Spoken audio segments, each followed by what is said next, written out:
তো বন্ধুরা, চলে এলাম তোমাদের সঙ্গে কিছু কথা বলবো বলে। এই যে দেখতে পাচ্ছ মিঠিডিগো, এই অসুখটা কি খারাপ? যদি খারাপ হয় তোমরা কমেন্টে জানিও। এই অসুখটার জন্য না অনেকজন আমাকে দেখতে পারে না। এই অসুখটা কি আমি নিজে নিজে করেছি? তোমরা বলো, এই অসুখটা কি আমি নিজে করেছি?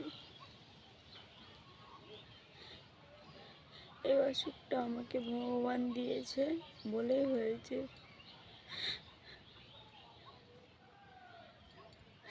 তোমরা আমার একটু পাশে থেকো, তাহলে তোমরা যদি একটু সাপোর্ট করো তাহলে আমি বড় বড় ডাক্তার দেখাতে পারবো। প্লিজ আমাকে একটু সাপোর্ট করো তোমরা। আমার খুব কষ্ট হয়, আমার খুব টেনশন হয়, আমাকে কেউ দেখতে